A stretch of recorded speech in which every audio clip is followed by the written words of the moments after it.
చెంప వలుగుతుంది, మూతి కూడా వలుగుతుంది. చలికాలం కదా, వ్యాస్లైన్ కొనుక్కోండి. నీ జీతం ఎంత? 10,000. నా జీతం ఎంత? 40,000. మరి అది నాకు నువ్వు క్వశ్చన్ అడగడం ఏంటి? చీప్ గానా? ఎంతకి టిఫిన్ ఏం చేసావు? ఇడ్లీ తెచ్చు తింటా. తినేసా. నాకు పెట్టక నువ్వు తినేడు ఏంటే? నీ జీతం ఎంత? 40,000. నాదెంత? 10,000. ఆఫ్టర్ ఆల్ నేను చేస్తా, నువ్వు తినడం ఏంది? అందుకే తినే. నువ్వు నాకు పెళ్లికి ముందు ఎందుకు చెప్పలేదు మందు తాగుతానని? మరి నువ్వు ఎందుకు చెప్పలేదు పెళ్లికి ముందు నా రక్తం తాగుతావని? సోదరా అరే పెళ్ళంటే నూరెళ్ళమంటారా, ఆదరా బాదరా నువ్వు వెళ్ళండి కోతిలో పడద్దురా. అప్పు తీసుకున్న మాట నిజమా? నిజం. తీర్చని మాట నిజమా? నిజమే. ఎందుకు తీర్చలేదు? తీర్చలేక.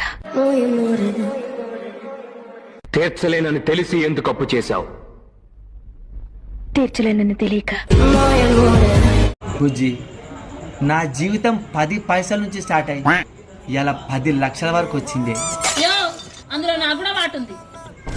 నేను అప్పు గురించి చెప్తున్నానే.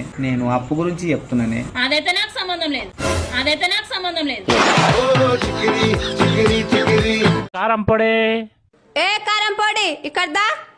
కిలో ఎంత? 1 కిలో 300. 20 కిలోలు ఇయ్యు. 20 కిలోలు ఎందుకు మేడం? 10 కిలోలు ఇంట్లోకి వాడనికే, 10 కిలోలు మా ఆయనకు వాడనికే. అన్న చీరకు మొగునికి తేడా ఏంది?